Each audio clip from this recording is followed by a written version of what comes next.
22 November Network, Neapolis Media Group. This is the Lone Gunman Podcast. With your host, Rob Clark, where research comes to shine and myths come to die. Stay tuned. Be right there.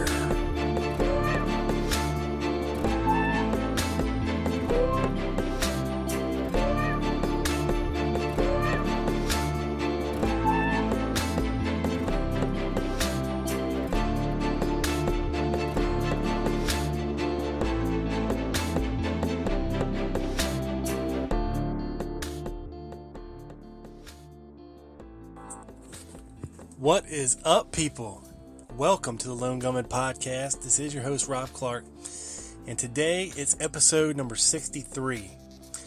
And I'm rolling Han Solo today. It is the first solo show in a long time, and I've missed it. Although having guests is good, and I've been blessed to have some really, really good ones on here lately, back to back. It feels good to be able to talk to you today because I got a lot to get off my chest. And the topic of today's show is, as most of you know from listening to the show, I'm kind of fascinated by with what was going on in New Orleans before the assassination. It's one of my main areas of focus, and here lately, a lot of Thomas Beckham, Fred Crispin related things. I'd asked author Ken Thomas to come on the show to talk about his book, JFK and UFO. He politely declined. He said he's not doing interviews right now. But the reason I wanted Ken to come on is I know a lot of people out there roll their eyes at the title of the book and they won't even look at it. They won't even give it the time of day. The book is not a UFO book per se, okay? It traces a tale, and very well, I might add, and documents with actual documents and research. The tale of what the military and Army intelligence and everybody was up to back in the late 40s and 50s, up through the Kennedy assassination, and what Kennedy was trying to do. Of course, everybody out there knows, and a lot of the book, JFK and UFO, is about Fred Crispin and his life, who he was and what he did. And if you listen to, a couple shows I've done on the Dallas Action and here on the Lone Gunman with Doug, we've talked about it some. These guys are interesting characters, okay? And, a lot of people dismiss them because it's hard to find anything on them. And I think that there is a reason for that. Okay, if these guys, I don't know how to say this without seeming like an asshole, but, some of these guys that we have a lot of information on, a lot of declassified information on, if these guys were truly, big, huge CIA assets, that meant a lot to national security, we wouldn't have those documents. They would still be classified, and we might never see them. So it's very hard to find information about Fred Crispin and Thomas Beckham when it comes to official sources. And, the best we can do is take what we got, okay? So, with Crispin, it's really hard to pin him down. I mean, it's hard to deny, that he was in certain places at certain times. And you have to remember that after World War II, and, there's a lot of stuff going on with World War II, and then the war ended, and we soaked in a lot of these German scientists and these aeronautic specialists from Germany, the Nazis, under Operation Paperclip. And, Alan Dulles was a big force behind getting that done. And of course, we have the creation of the Central Intelligence Agency in 1947. And it didn't take long for them to get going and make a big splash on the global scene very quickly. But what's interesting to me is that also in 1947, we have the introduction of possibly the first ever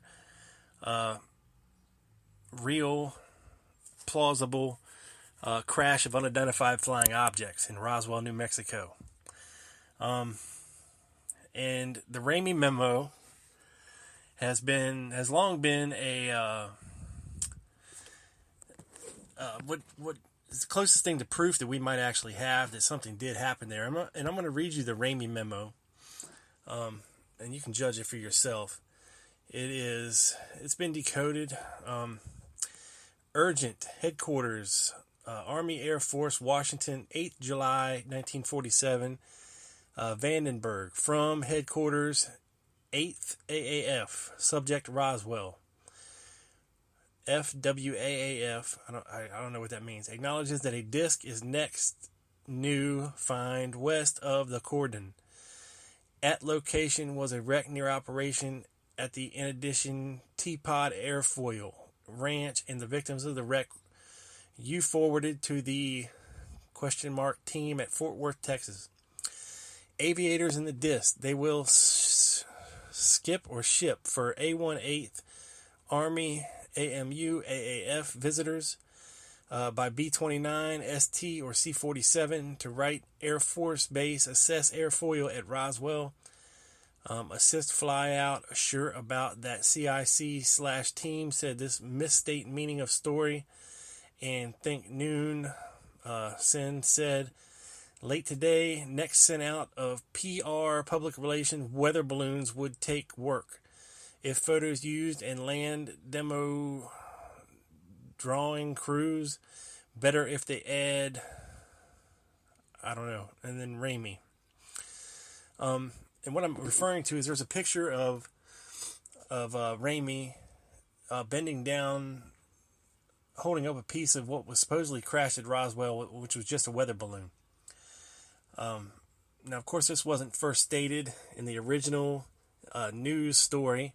It was a disc-shaped object. And they think the weather balloon was the cover story. And when Ramey was bending down and holding a piece of this weather balloon up, he had a memo in his hand, which of course is upside down and the paper is creased. So what people over the years have been trying to do is to flip it and actually try to decipher what this memo said. And what I just read to you is the best so far. I think it's by David Putlisk. Putlisk? I don't know. But, so, it kind of all coincides together. If this would have happened and they covered it up, and then we absorbed all these brilliant Nazi aerospace engineers and scientists, to back engineer these craft or to apply their technology to craft already existing. And I'm not saying we're being visited by little green men and UFOs, okay? I'm not. That's not what I'm saying. What I am saying is, it's more plausible to me that, if and here recently there was the Roswell slides that came out May 5th, which are supposedly actual photographs of, or these little slides from the Roswell crash from somebody that was working there at the time and smuggled them out.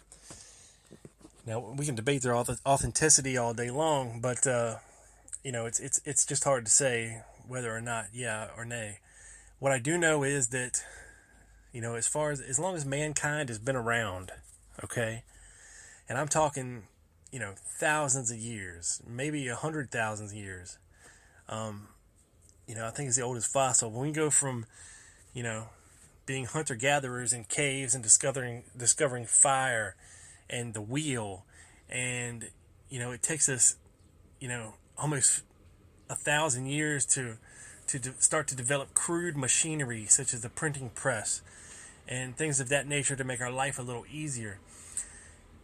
It's hard to make the leap that something was not a catalyst for the giant technological leap that we have made in the past 50 years alone. When you look at the big scale of things, of humanity and people on this planet, people, in the last 100 years, we've went from carts and buggies, horses and buggies, horse-drawn carriages, okay, to airplanes, jet fighters, space shuttles, okay? It's craziness. We went from the telegraph to the telephone to cell phone technology. And, just the leap in computers and all that alone in the past 50 years. And some say, you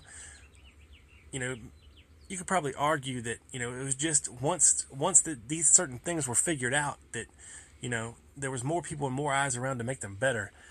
But I, for one, don't buy that. You just don't go from horse-drawn carriages to Lamborghinis in 100 years. It's never happened before in our entire human history. It has never happened like that. Okay, it's fast food restaurants didn't exist before 1950. Okay, in the past, modern era, 12,000 years of human civilization, certain things just haven't been. And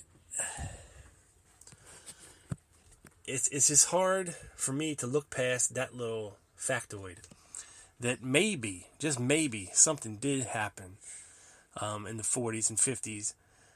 Maybe the Nazis did acquire something or had access to this technology, but for whatever the reason, it's let us advance to this point. And I'm sure what we know now, and you see the movies, you see what's coming. We're talking holographic computers, that you can touch in the air and move things around.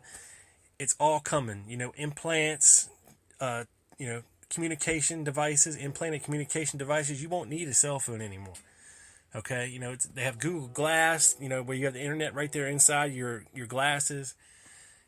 I'm sure they'll find a way to put it in your eyeball, before they put me into the ground. They'll figure out some way to hook us to a computer network. I'm sure of it.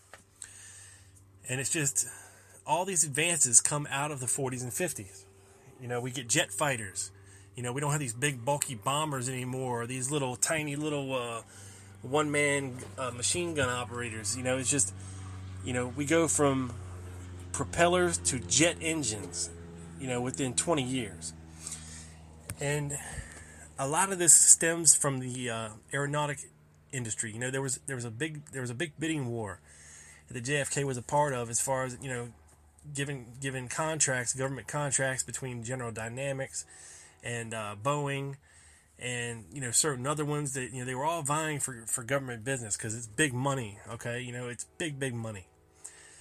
And when it comes to that leap of technology around that era, that kind of money is worth killing for. And what some people allege, Fred Crispin, because he had worked with Boeing for a little while. He was in World War II. He was a fighter pilot, and there's rumblings that he was in the intelligence side of it too. There later on, we have a mysterious letter from someone inside the CIA that acknowledges that Fred Crispin was part of some compartmentalized CIA operation. So anyway, back to what I wanted to talk to you about today. And Fred Crispin is an interesting character. As most of you know from listening to me or looking stuff up on your own, during the Garrison investigation, he called Fred Crispin, he called Thomas Beckham, and there's rumor, I don't know about documentation because I've never seen the phone records, but that Clay Shaw called Fred Crispin with his first phone call, and Thomas Beckham called him too. So they were definitely in touch, and as we learned from Beckham later, he was in touch with him quite a bit. he wasn't who he appeared to be. These guys, these guys with these innocuous occupations that allow them to travel frequently, live lavish lifestyles, and but he's a substitute teacher. Okay, in 1960, I don't buy it. I'm sorry. You're not traveling to New Orleans, 20 times a year for 5 years straight just to, on a substitute teacher salary to manage some nobody in their, little shit country career in New Orleans. Okay, sorry, that just doesn't work. We have Christman connected to the whole UFO phenomenon. Right before Roswell happened, there was a sighting in Maury Island. And of course, Fred Crispin's involved. A couple FBI agents died carrying the slag retrieved from the UFO back when their plane crashed. So, there's a lot of, there's a lot of little indicators. Nothing really proving anything, but enough to make you go, and really think about things. And so I wanted to have Ken on to talk about it, but I guess he's not doing interviews right now. If he changes his mind in the future, he said he would definitely come on. So hopefully he will. But in the meantime, you got me. And what I decided to do a couple weeks ago, because I had seen that Thomas Beckham had wrote a book, and it's never in stock on Amazon, right? So I put the feelers out on this very show that I wanted to get my hands on a copy of this book. And it's called Remnants of Truth by T.E. Beckham. Okay? Now, as far as I know, this book was written in 2007, I believe, or 2008. There's no date, copyright date on it. At least I don't think there is. I'm not seeing one here as I look through it. Now, Thomas Beckham, okay, he is now living as a rabbi of the Hebrew Jewish faith. Rabbi Dr. Beckham has put together a book that brings together the people whom New Orleans DA Jim Garrison tried to prove were involved. This book offers a great deal of information and underlying facts. It also shows us what condition America is in and where it's heading. A remarkable book of interest from a remarkable man who has lived more than 2 lifetimes in one. So, that's a little blurb from the back. This book is very rare. It's self-published, and it's very hard to get a hold of. But luckily, I got one. And I was... disappointed is a very strong word when it comes to describing a work of literature. I try to take... because I know it takes a lot. Trust me, I've tried, and I'm doing it right now. It is very, very hard to write a book. Very hard. It's a time thing. It's a commitment thing. It's just a big investment of your time, your body, your soul, your mind. And I hate to just dismiss what somebody wrote as disappointing. But when considering what kind of a role you played in the assassination of JFK, allegedly, I think I would have liked to have seen Thomas Beckham have himself a writer. I think Beckham would have benefited from having being challenged on certain points and being held to explain more about some things. What intrigued me most from the beginning, as of course at the Garrison trial, the grand jury testimony of Thomas Beckham, he didn't say much. He talked in a lot of circles, didn't really finger anybody, just came off as somebody that didn't really know a lot about anything and blah, blah, blah. And his tune changed a whole hell of a lot if you fast forward 10 years.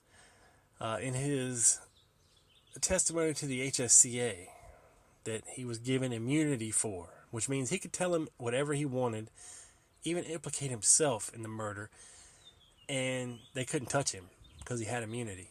Okay, that's the kind of power that they had, this congressional power for the HSCA, and they granted it to certain individuals. And Thomas Beckham was one of them. And he told a very different story than what he told at the Garrison investigation, at the Garrison trial. The most glaring thing that he told the HSCA was that, and I'll post a link up to Richard Gilbride's Thomas Beckham HSCA testimony, and you can read it for yourself. I'll put it up there on tlgpodcast.com for everything relevant to this episode. And you can go read it for yourself. It's very eye-opening. He speaks of knowing Lee Oswald, talking to Lee Oswald, a lot of interaction with Bannister and Jack Martin, and David Ferry and Clay Shaw, and Carlos Marcello, G. Ray Gill, people like that. He alleges that Fred Chrisman was the head of something called the organization, in quotes. That he didn't really know what the organization was or who he represented. It could have been a rogue CIA faction. It could have been some rogue Army intelligence operation. It could have been some kind of defense industry cabal. I mean, who knows? Okay, we just don't know at this point. So he really laid it on, that Chrisman was his slick talking. He was basically a fixer. He always drove a nice car, had nice clothes, had money. That he could take care of any situation you're in. You just call him, he'll get you out of it. And he tells a story of he got arrested for something in Louisiana, and he called Chrisman to help him, and then the guy comes, his jailer comes and says, the FBI is here to talk to him. And he goes out there, and it's Fred Chrisman taking him into custody and, getting him out, just like that, bam. So I guess Chrisman had like fake credentials and got Beckham out of the jam he was in. So little things like that, Beckham alleges that Chrisman was a fixer. He could do all kinds of things. He had money, he had cars, he had connections. He knew where Beckham was at all times, even in different states. He could call him. His phone number wouldn't be listed, but somehow he found him. He even alleges that Chrisman had a phone in his car under the dashboard. This is 20-some years before we get him, like in the movie Wall Street, back in the 80s, we get these big, shoebox cell phones, in your car and stuff. But apparently, he said Fred Chrisman had a phone under the dash, and he said this in 1977, referring to 14 years prior. Okay, we didn't, nobody knew what cell phones were in 1977, let alone 63. So these are the little subtle hints of technology that kind of make you go, holy crap, maybe this guy was connected to something we don't know about. But back to the book, okay? Now, if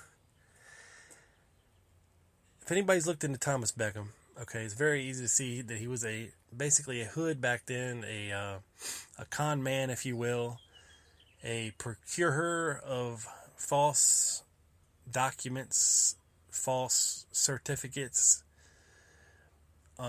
things of this nature. Excuse me. He is also admittedly, in this book, a courier and messenger for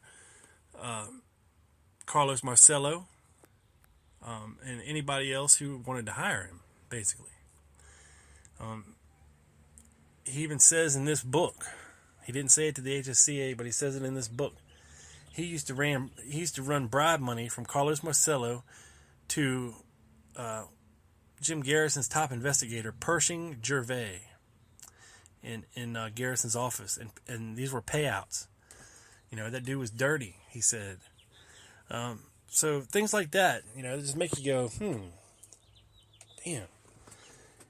I'm sorry, people, I'm sweating to death here. It's like 103 outside today. And it's humid, boy, hot and sticky out here. So, at the behest of, this book here, Remnants of Truth, it's approximately 130 pages. and maybe 150 pages total, but I say 20 pages or so in the back of the book are some of the many certificates that Thomas Beckham has been awarded in his life, and several letters from so-called friends of his that he said he wrote to 100 of his friends and asked them to write a note back, telling them or just what they would tell somebody about Thomas Beckham, what kind of person he was. These were basically like character requests, and I'll read you a couple when we get there. But what's interesting about this book is the first page, first time you open it. He says, no part of this publication may be reproduced or used in any form or by any means, graphic, electronic, or mechanical, including photocopying, recording, taping, or information storage and retrieval systems without written permission of the author. And that's a very, very odd request. And I don't believe that me talking about it violates any sort of thing like that. I did pay money for this book. This book is mine now. And I'm giving full credit to Rabbi Thomas Edward Beckham for writing it, believe me. And there's a lot of interesting things in this book. But like I said, it's very short. And, all that he told the HSCA about Fred Crispin, what really interested me is the fact that Fred Crispin in this book takes up exactly, let me see here, takes up exactly 2 pages. And it's nothing of substance. The organization's not mentioned. Nothing. Okay? I mean, here's what he says about Crispin. He always seemed to be there for me and always knew where I was, no matter what state I lived in, which I already told you. Then he gives you an instance. One time, Fred and I were out to a small town in California to get someone out of trouble. Fred and I went to the Hall of Justice and waited until closing time. Both of us had 2 small 2-way radios. I hid in a closet. When the coast was clear, I got out and ransacked the offices until I found what we came for. Fred was waiting outside so we could leave. I'll never forget when Fred sprung me from a small town jail in Louisiana by posing as the FBI, like I already told you. And when I walked out, the first thing I saw was Fred dressed in a gray suit. He handcuffed me, signed some paper, and took me to a car and put me in the back seat. We drove a few blocks down before Fred took the cuffs off, and when we drove to Mississippi, where I was living at the time, Fred left the next day. And he says he saw him a couple years later when he moved to Washington State, where Fred and I worked until I moved to Nebraska. I liked Fred, but I always wondered whose side he was on. He was very well educated and always making notes. And here's the part. Fred had an auto with a phone that was hid under the dash. He always carried a handcuff key fixed in the back of his belt, inside of it. He said it may come in handy one day, and it was better to have it than not have it. And he always kept a bus station lockbox in a couple of places that I knew about. He always had a way to get special IDs or a business card to help us cover when he needed it. He was always very calm and able to walk into any building without ever being questioned. He said, if you look like you know what you're doing, no one will ever question you. And believe me, he knew what he was talking about. And that's all he says about Fred Crispin in this book. That's it. That's it. And admittedly, in Thomas Beckham's own words, he wrote this book at 1 a.m. I think he said it took him like 2 hours to write it. So, yeah. And there's a lot of grammatical errors. There's a lot of clerical errors, spelling, punctuation, missing words. It's things like that. It looked like, he banged these out on the typewriter and they photocopied them all and stuck them as a book, but whatever. Let me see here.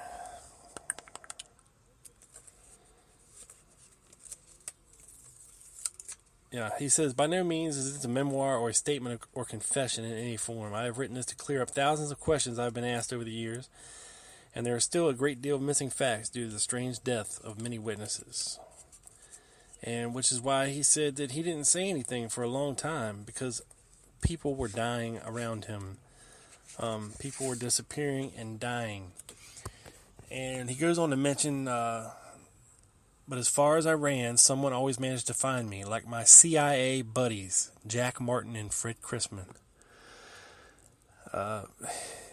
Things like that. Within 10 minutes, he says, Jack Martin and Fred Chrisman called me about the same thing. Now, as most people know, Jack Martin, of course not his real name, I think his real name was Edward Suggs or something to that effect, was, a lot of people allege, he was, and what Beckham is saying, that he was the big CIA there in New Orleans, big CIA presence, and that he was likely a double agent. Okay, whatever that means. I mean, I guess he was making money off both ends of the spectrum when it suited him. Everybody in town knew Jack Martin, and I'm trying to think here. He mentions meeting somebody named Roswell Thompson. They told him that Jim Garrison was a nutcase trying to build a case on the JFK theory, and if I was not careful that I would be roped into it. Why me, I asked. They said, we just told you Garrison's some kind of a nut, and you better act like one too when you get in there, or we won't be able to help you. My mind was racing back and forth. It was hard to collect my thoughts in the right order. Now, they're talking about roping him. He's talking about getting roped into the Kennedy assassination, but he told the HSCA in 1977 that in the presence of Clay Shaw, Jack Martin, G. Ray Gill, Sergio Racka-Smith, that they compiled a package and that he couriered it to Dallas and handed it personally to Lawrence Howard, okay, in Dallas, like 2 weeks before the assassination. But he's saying they're trying to rope him into this? I mean, come on, people. If you actually did that and you're involved, bro. You're a big, integral part. You know things that nobody else should know. I highlighted some things in here. Some of this stuff's not worth reading because it's a lot of his opining about Lee Oswald. He claims to have known Hale Boggs, and that Hale knew what was going on. Let's see here.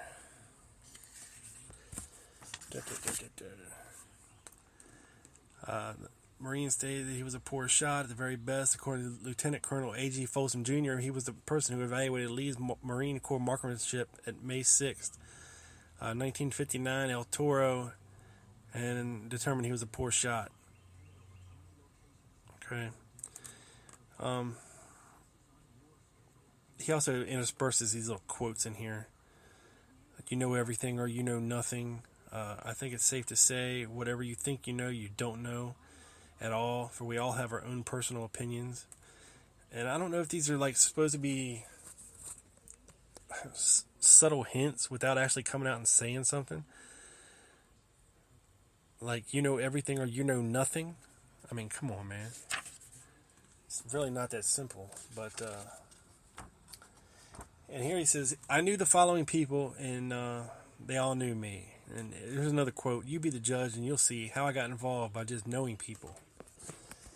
He knew Jack Martin, Jack Ruby, Fred Lee Chrisman, Guy Bannister, A. Roswell Thompson, Lawrence Howard, Lee Harvey Oswald, G. Ray Gill, Hale Boggs, Carlos Marcello, Clay Shaw, Clay Bertrand, a.k.a. Clay Bertrand, David Ferry, Lauren Hall, Aaron Cohn, Colonel Thomas Burbank, Jack Grimmelman, W.T. Grant, Louis Rebel, Joe Newborough, just to name a few that I can still remember, he says.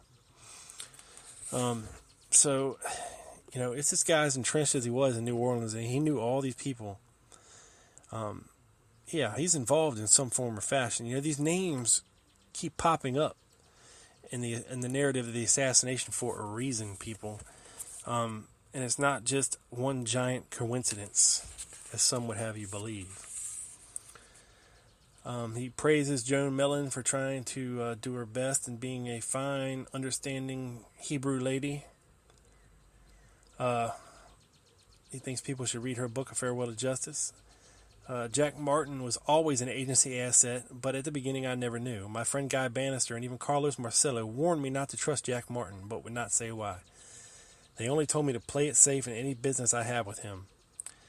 Jack Martin always had a badge and a special ID that got him in any place he wanted at any time, even federal agencies. I asked Jack one time how he did it. He remarked, "Take care of your own business, kid." I knew that Jack had some type of commission, but he always, because he always carried a gun on his side. So yeah, he claimed that Jack had a priest frock in his house. He said he was not a Roman Catholic priest. He said he was ordained in the Old Catholic Church of North America. He asked me if I wanted to be one. I said, well, how can a Jewish person be a priest? We believe in God, not a Trinity. Jack then told me I needed to be ordained as a cover for something that was coming up soon. I said, what's that? He said I would know soon. So yes, Thomas Beckham was ordained as a priest with the Old Catholic Church of North America, along with Jack Martin and David Ferry, among other notables. He also said that he met Lee Oswald at one of these churches. And he talks of meeting Jack Ruby here at one of these meetings as well. He says Lee Oswald was there a lot anyway. Sometimes he would meet me there, waiting outside for me to arrive. He said Lee had a key to this one church, the United, at 352 Rampart Street. Hold on, let me see exactly what this.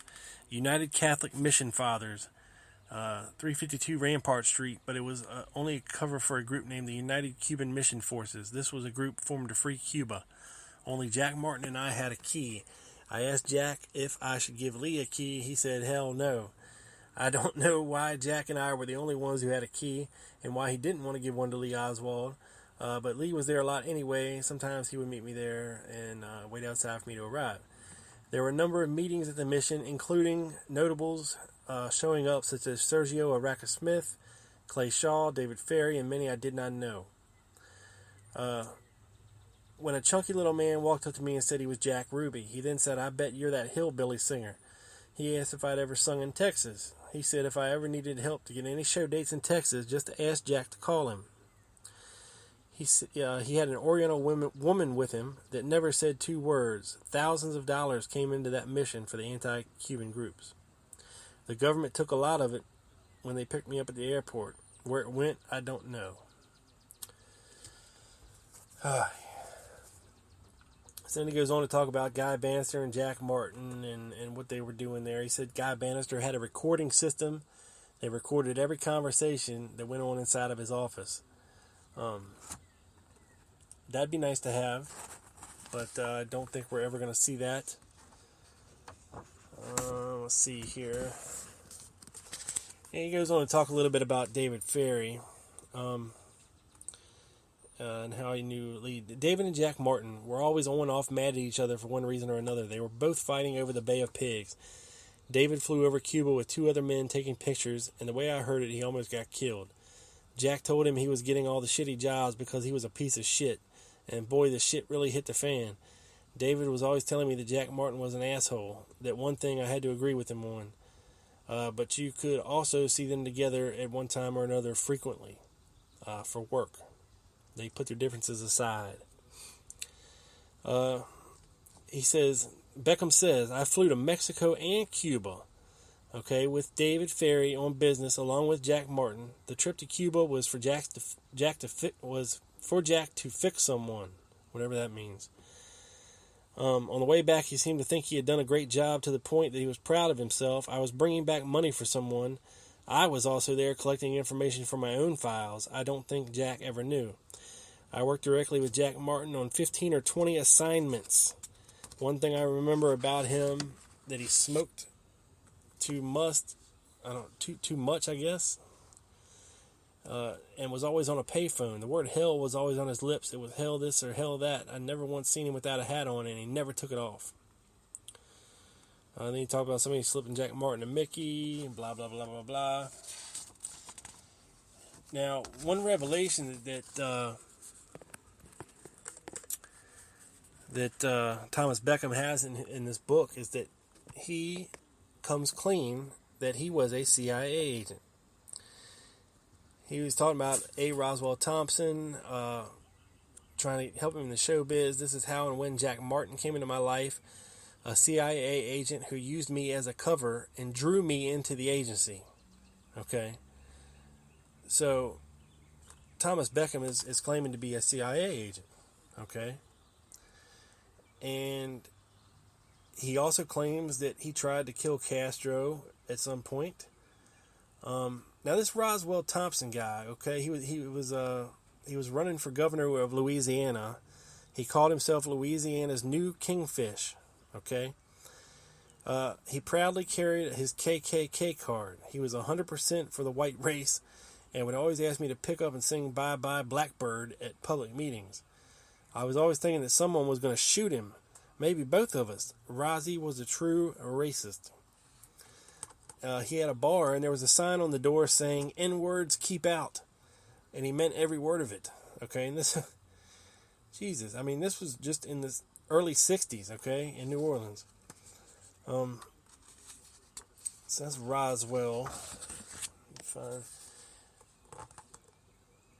And then he starts to opine a little bit here. He says, then I remembered Jack Ruby killed Lee Harvey Oswald. How could Jack Ruby kill him? I could not even think straight. Lee and Jack Ruby were friends. What the hell was really going on, and why was I right in the middle of it all when most of the other witnesses were dead? I was trained how to stay alive as well as how to kill if needed. One thing for sure, I was going to stay alive if at all possible. Okay. So, you know, it's like part of the time he's afraid to admit that he was associated with the CIA, and other times he admits it. You know, as far as being trained enough to kill.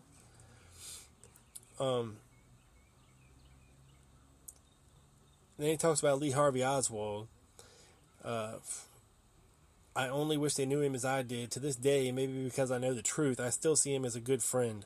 I remember the first time I met him. Lee and I met through Jack Martin, who was my manager-promoter. Jack told Lee I played guitar and sung. Lee asked me if I was any good. Sure, I said, but I guess that's up to whoever hears me. Lee said he would like to hear me sing.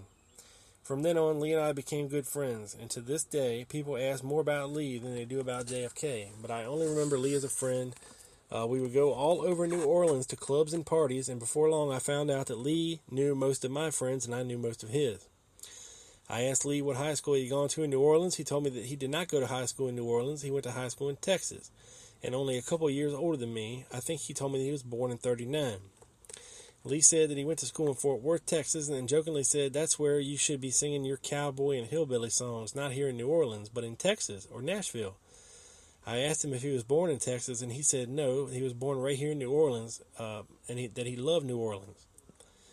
A number of times, Jack Martins would show up and ask me in a nice way to take a walk so he could talk to Lee alone. I remember Lee telling me that his dad died when he was born. He said he joined the Marines, but later he was forced to get out and help support his mother. I remember telling him that he did the right thing. I even told him I would have done the same thing. He smiled. Then he told me that he had served in Japan. Okay. Religion never came up, and he held no ill will towards Mr. Beckham because he's Jewish. Lee then asked if I knew that Karl Marx was a Jew. I remarked there are lots of Jewish people everywhere. I asked him what he was. He said he really didn't know, and he looked a little sad after he said it. Okay, so he goes on and talks about all this interaction, and he told of a specific instance to the HSCA where he actually met Lee on the street as he was handing out these flyers in New Orleans, of which we do have news footage of. Okay, and there is a fellow in a suit in the background that looks a hell of a lot like Thomas Beckham with his pompadour haircut, and he's very aware that there's a camera rolling in on him, and he very rarely, or he tries to hide his face. You know, he doesn't ever look at the camera for a long period of time. So while it's not 100% definite, it looks like him. Okay, he possibly could have been there. He says that he waited around for Lee after he was done leafleting, and they went and grabbed a Coke, and they were talking, and he heard Lee call Mr. Bannister Chief, and which is important because to the HSCA, he had told Beckham, "Don't worry, the Chief's got my back." So I had always thought maybe he was referring to Hoover, but no, he was talking about Bannister as the chief. Okay, because he was asking him, Lee, what are you doing this crazy stuff for? Handing out pro-Castro leaflets, because we're supposed to be anti-Castro here. And he said, "Don't worry, the Chief's got my back." So apparently he was referring to Bannister, who was obviously telling him to do this. for one reason or another, to out his communists. Yeah, he was saying that Aaron Cohn and Pershing Gervais were crooks with badges.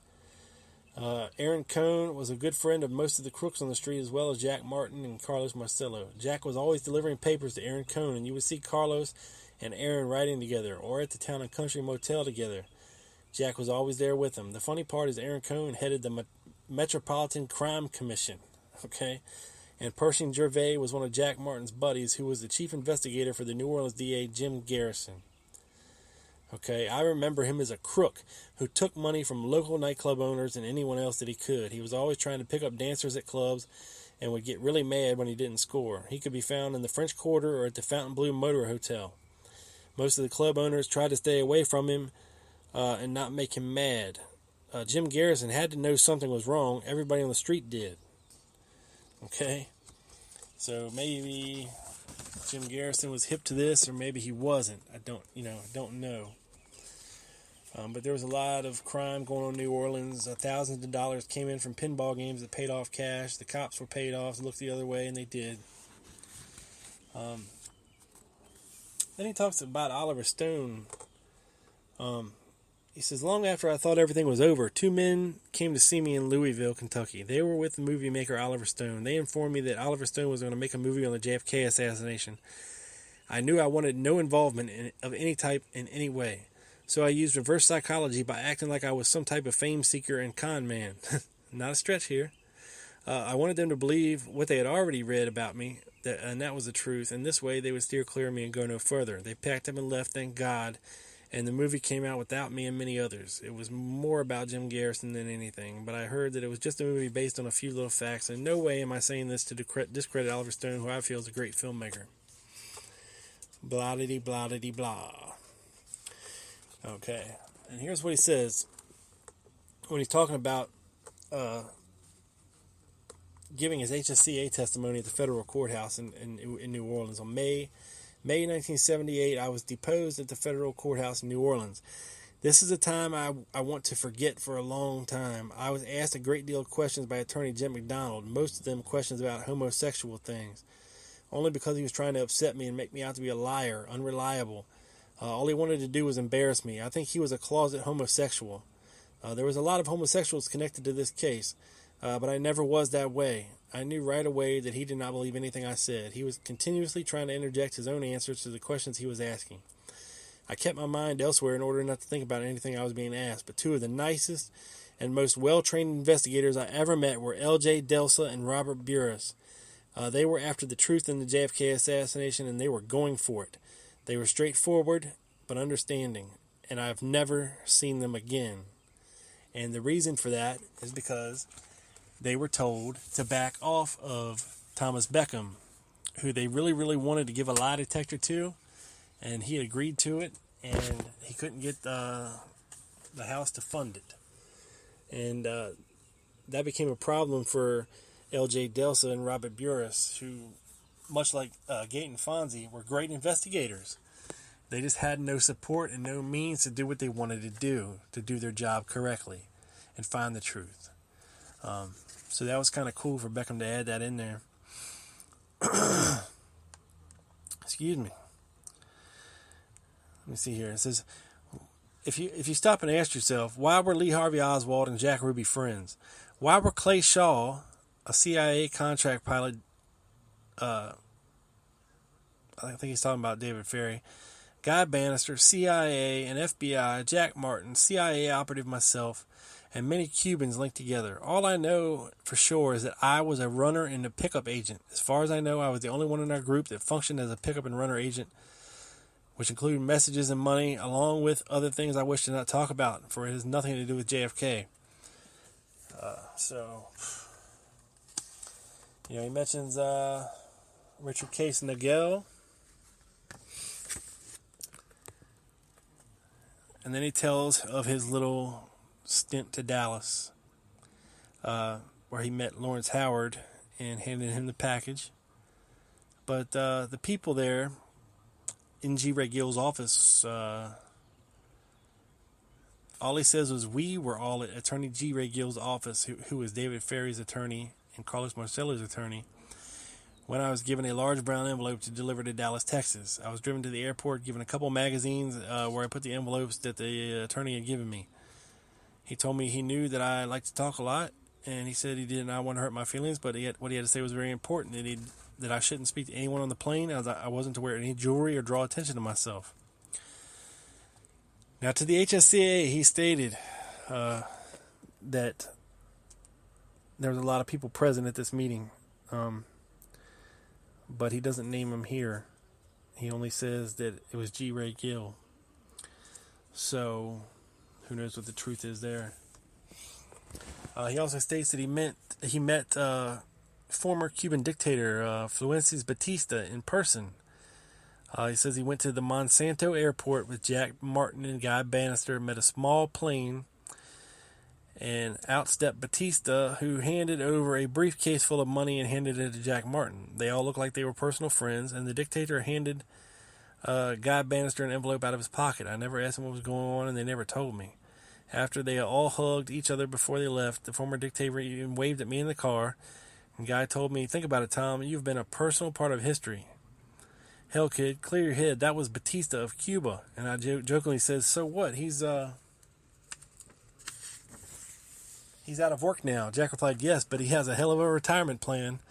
Guy said very little, as he always did, and I bet the case they had over $100,000 in U.S. money. And this was going to fund these anti-Castro rebels, supposedly. And he has another quote here. He says, I remember one time a CIA agent telling me that the only time you need to tell the truth is when you're caught in a lie. But first, make sure you don't have another way out. Sounds like words to live by to me. So we'll scooch ahead here. This is just a little blurb all to itself. It says, sometimes it's not good to help someone. There's a loud banging at the door of the radio station, KOWH. Only Mike Starr and Joe Martin were there. Two men with badges pushed their way in, saying, CIA! They came for Joe Martin and his JFK assassination tapes. The only CIA in Omaha was Fred. Speaking about Chrisman. So, I mean, who knows if Chrisman was going around and gathering up information and evidence in the case. You know, it's interesting to think about, people. And later on in the book, you know, Thomas Beckham even still claims to be threatened to this day. So after A Farewell to Justice by Joan Mellon came out, and I was mentioned heavily in it in my role possibly in the assassination. He was stalked at a shopping mall, and later there was a car with no tags outside of his residence for weeks. And that he even went out and asked them what they were doing. And he likes to point out that that evil has taken over after JFK's death, like 9/11, Desert Storm, Iraq, Iran, Afghanistan, the Oklahoma City bombing, children killing other children in schools across America, Beltway snipers who killed over 16 people at random, the Davidians in Waco, the death of Martin Luther King, Bobby Kennedy, Jamestown. He goes on and on. Clinton getting in trouble with women, Catholic Church and priests, with molestation charges, AIDS, Dr. Jack Kevorkian. He says, I say all of this in order for us to understand that we must stay in the sight of God as a people who love and care for Him, and He will protect our nation. Yeah. Well, from all that, it doesn't sound like he's doing a very good job, Tommy. And he goes on and talks about, what a great nation we should be and how much he still loves his country. And he has a quote in here from the CIA. It says, like a blade of grass, we all must grow. Your training has caused your arena of thought to be able to do anything without concern. You exist and don't exist for all purposes. The agency. There are more questions than there are answers. For every answer, there will be more questions. Just weird stuff like that, like, come on, bro. And here's an example of a testimonial letter from Rabbi Carl Jacobs. I have known Thomas Edward Beckham, who has been a friend of mine for nearly 15 years. I remember when he became rabbi. He was always trying to teach Gentiles about Hebrew faith and getting into trouble. I was thoughtless when I heard about him being some kind of secret agent or whatever in JFK assassination. This, I told myself, could not be true. Not the loving, kind, and understanding Thomas Beckham I knew. But after a while, I remembered something he said in a meeting in Los Angeles. Yesterday does not matter. We have to stop living in our past if we are ever going to change. Yesterday is gone. We have only today. That will also become yesterday. Then I knew this was and was not my friend. He was not the same old person he once was. He was now a fine person. Okay, so apparently Thomas Beckham quoted this guy like lyrics from the Paul McCartney song Yesterday. And, some of this stuff, like I said, it's hard to decipher. Some are small. I've known Rabbi Beckham for nearly 35 years. Whatever he does it well. He's a fine family man who is always self-giving.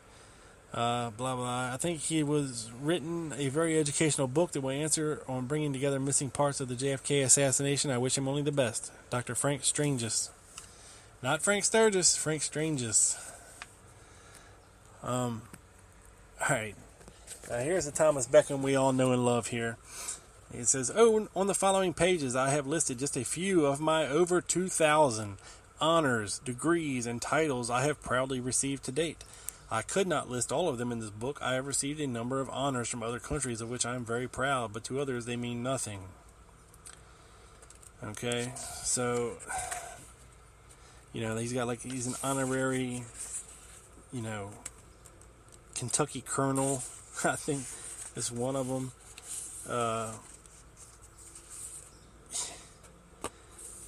Stuff like that. I don't know where he earned his doctorate from or whatnot. And the book concludes like this. It says, who really killed JFK? We have the proof, but no one wants to prove it. Why was JFK killed? We know why. The CIA, the mob, and the Cubans all wanted him out of power, out of office, but no one wants to prove it. There will be book after book, big and small, with detailed information about the JFK killing. But until someone with power does something, nothing will ever be done. But before long, it will just be covered up in history. This is not the end. It may well be the beginning. And this is how he ends his book. And you know what, Tommy? You might be right there. Because, like I like to point out here, okay, we had the JFK Records Act in 1993, which said that the CIA had 25 years to release all of their files on the JFK assassination. And you'd think they'd do a little bit every year, try to get it over with and done before the deadline. But that's not the case. They still have almost 4,000 documents that they have not released, and maybe more than that. And they're going to wait till the last minute. They're going to make us wait till the last minute, until they absolutely have to do something. And even then, I would not be surprised if Barack Obama or Hillary or whoever's the next president steps in to stop it and say they don't have to, and claim national security and all this other horse shit. And what a lot of people smarter than me say is, if Lee Oswald did it, it's cut and dry. Okay, the Cold War's over. Russia's not our enemy anymore. Times have changed, technology's changed, spycraft's changed. None of this shit's national security anymore. If Lee Oswald shot JFK and the evidence shows us that, and we have proof in the CIA documents, then just let him out. What is the holdup? What? We don't care what your methods were back then to turn an agent or whatever. That's not how people spy anymore. And if it is, everybody knows. I'm sure, the Russians don't know that America or whoever might send a spy over, to infiltrate their ranks. They know this. We've been trying to do it for 50 years, or more. It's just a part of the game we play with each other. You know, it's not like there's a lot of paper files being transferred here, transferred there. It's a lot of this stuff is on computers. It's hacking now. It's spying using technology. Satellites, cameras. We don't need to follow, Lee Oswald from place to place on foot. We can do it from 30 miles up in the sky. We can pinpoint a person and trace them. Let me ask y'all something. And they touched on it a little bit in the new Fast and the Furious 7 movie. And I know you'd be like, all right, come on, Rob. Don't sit here and talk to me about this God's eye technology. Look, people, I'm sure they have it, okay? It's not a stretch. All right? Next time you're at a stoplight, look up above the lights there, and you'll see on like a 3 or 4 foot pole, okay, you'll see a camera pointed in your direction. You'll see a camera pointed away from you. You'll see a camera pointed to your left and to your right. Okay, they're at almost every intersection where there's traffic lights. There's cameras, and they are recording constantly. Don't be surprised if they use facial recognition technology on the software, when they screen that video. How many times have you ever seen footage from one of those traffic cameras in an intersection? I never have.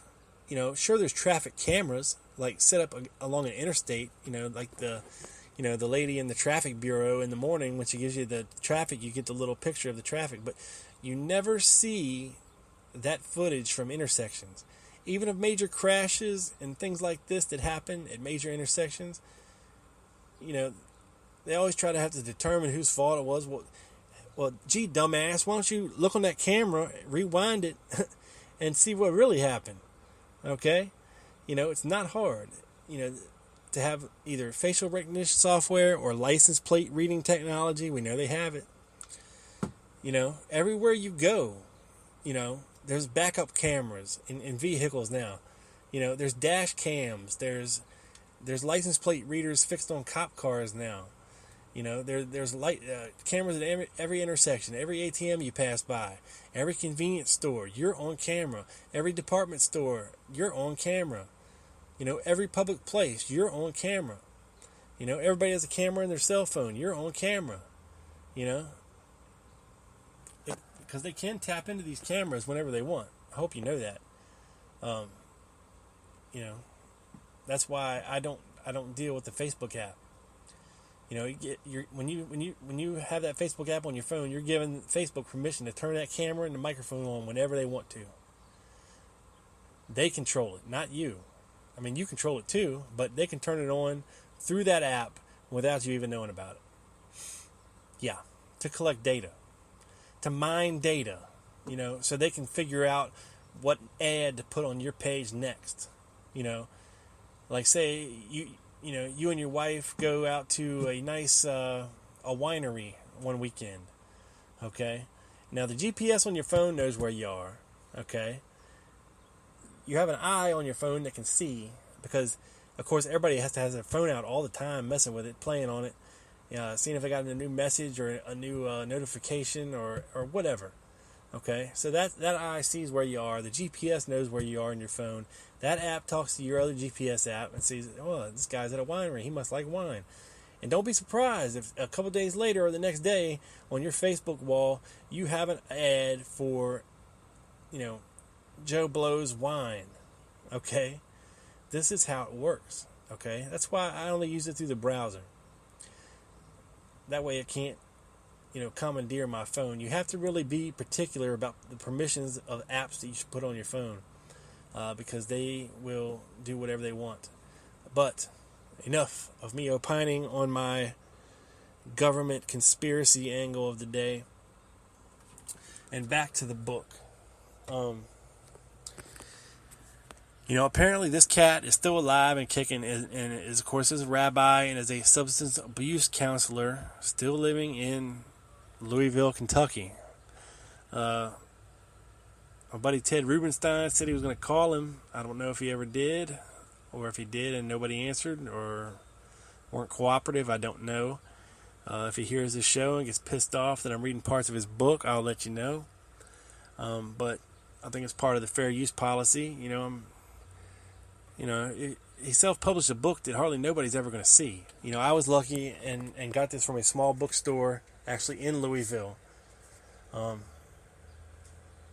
For a song and a dance, pretty much. And it's a brand new book, a brand new copy anyway. So I was lucky to get that. But like I said, I was a little disappointed. I just don't know why these people won't subject themselves to a good interview. I'm sure he talked to Joan Mellon, and I would think that Joan Mellon would be a better interviewer than that. Just letting him get away with saying what little he said, and not really giving her much. I'll be like, look, man, the time's almost up for you, dude. You said this then, you said that then, you're saying this now. What is the truth? It's got to be somewhere in the middle. That's basically what it is. And some people dismiss Beckham because he was a con man. They dismiss him altogether. They're just making up a story, to get rich and famous. But, what he told the HSCA was never made public. I mean, at least not in a general sense. I mean, I'm sure this was buried in the archive somewhere until somebody pulled it out. And the only place that I've ever seen it is from Richard Gilbride. And I've never seen it anywhere else. So, props to him for digging it up. But it wasn't like Beckham was doing this, for money and fame or whatever. He's implicating himself in the murder of JFK. He ran the plans to Lawrence Howard. Okay, and you can dismiss that all you want until you come across the fact that Lawrence Howard and Lauren Hall used to run guns through Dallas. They were caught doing it 2 months before the assassination, or was it a month? I don't know. And then they were involved in picking up a rifle in Los Angeles. A couple days before the assassination. Jerry Patrick Hemming's rifle, the 30-06, was it Johnson 30-06? And that this rifle was found in Dallas, okay, with somebody else's fingerprints on it from Los Angeles at this detective agency. The FBI showed up at this detective agency in Los Angeles the next morning, Saturday the 23rd, and wanted to know if the guy's fingerprints on this rifle was in Dallas yesterday. And they had to explain to the FBI man that no, Mr. Lawrence Hall and Lawrence Howard had just picked that rifle up a couple days before, got it out of hock, and left with it. Okay, so if this rifle was never found in Dallas, how would it get traced back to Los Angeles? With the question of, have you been to Dallas? And this is the very next morning. So, there's little pieces like that Beckham would have never knew about. That story about the Johnson 30-06 rifle is not one that's known about by a lot of people. But it can be documented with FBI documents. Okay? It's just the rifle disappears. It's nowhere to be found. We just know that it's Jerry Patrick Hemming's rifle, and that Lauren Hall and Lawrence Howard picked it up from a detective or like a pawn shop place in Los Angeles a couple days before the assassination, or a week or two before the assassination. We know these guys were mercenaries. They were killers. They're just bad dudes all around. And when Delsa, the investigator that interviewed Beckham, left Lawrence Howard's house, okay, after interviewing him, he looked at his partner, Burris, and said, you know what? I think we just met the motherfucker who killed Kennedy. And that, my friends, is a remnant of truth.